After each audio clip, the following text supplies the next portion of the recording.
In the 1990s, Pluto was the only planet in the solar system humanity hadn't visited.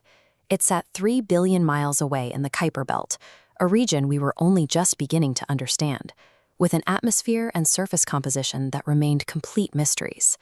Reaching it required a scale of mission that early designs couldn't handle. Concepts like Pluto 350 and the Pluto Kuiper Express were massive, complex, and expensive. As their projected costs climbed toward $1 billion, they were repeatedly abandoned before they could even reach the launch pad. During this era, NASA was shifting toward a faster, better, cheaper philosophy. The agency began canceling traditional, bloated mission profiles, leaving the prospect of a Pluto flyby stalled by the very weight of its own ambition. To get to the edge of the solar system, engineers had to rethink the architecture of deep space probes.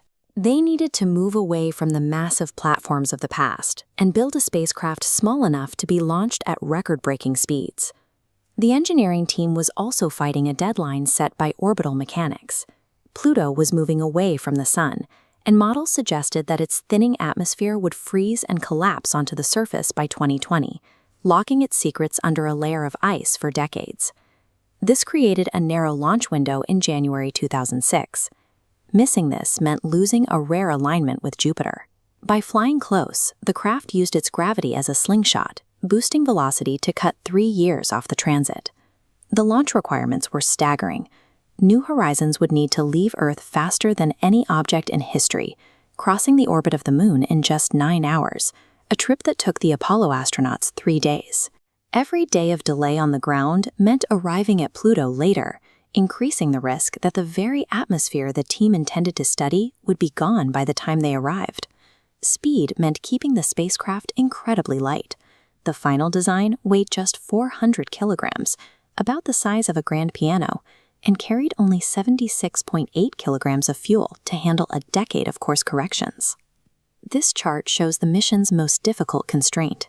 Because the probe travels too far from the Sun to use solar panels, all 7 of its scientific instruments have to run on a combined power budget of just 30 watts.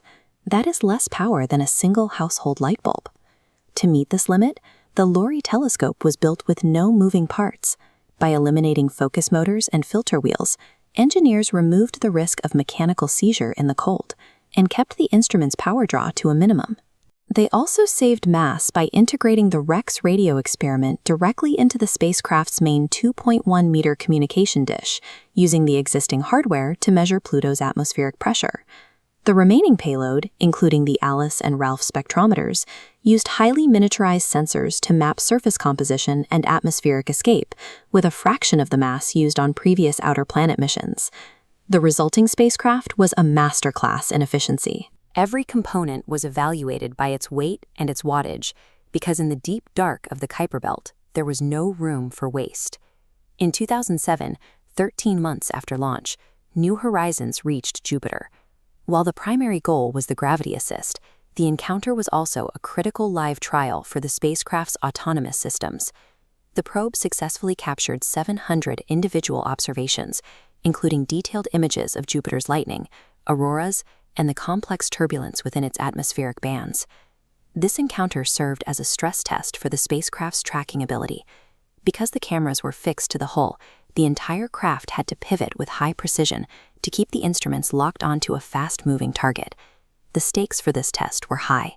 Since Pluto would be moving across the camera's field of view 5 times faster than these Jovian targets, any software error in the pointing algorithms here would mean missing the narrow window for data collection during the final flyby. The success at Jupiter confirmed that the lightweight, fixed instrument design worked. With its trajectory boosted and its systems proven, the probe began an 8-year silent cruise into the outer solar system. On July 14, 2015, after 9 years and 3 billion miles of travel, New Horizons reached its final approach. The precision required was absolute. The spacecraft had to fly through a target window in space just 36 miles wide, arriving within seconds of a predicted timeline to ensure the Sun and Earth would be properly aligned for atmospheric measurements. Speed, which had been the mission's greatest asset, was now its greatest threat. Moving at 30,000 miles per hour, a collision with a particle no larger than a grain of rice would carry enough kinetic energy to destroy the probe. Because the instruments were fixed to the body, the spacecraft had to turn its main antenna away from Earth to point its cameras at Pluto. This meant the entire flyby sequence was pre-programmed and executed in total radio silence, with mission control unable to see if the craft survived the encounter. For 13 hours, mission control waited. The team could only watch their monitors for a phone home signal, a burst of telemetry that would confirm the spacecraft had survived the debris field and successfully recorded its data. Shortly after 9 p.m. EDT, the signal arrived.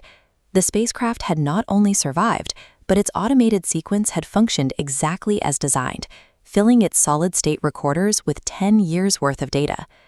The first high-resolution images fundamentally rewrote the textbook on the outer solar system. Instead of a cratered, dead world, Pluto revealed a bright, heart-shaped nitrogen glacier and mountains of water ice, proving it was a geologically active and complex world. The success of New Horizons completed the first era of planetary exploration. With this mission, the United States became the first nation to reach every planet in the classical solar system, proving that a probe running on less power than a light bulb could successfully document the most distant world ever reached.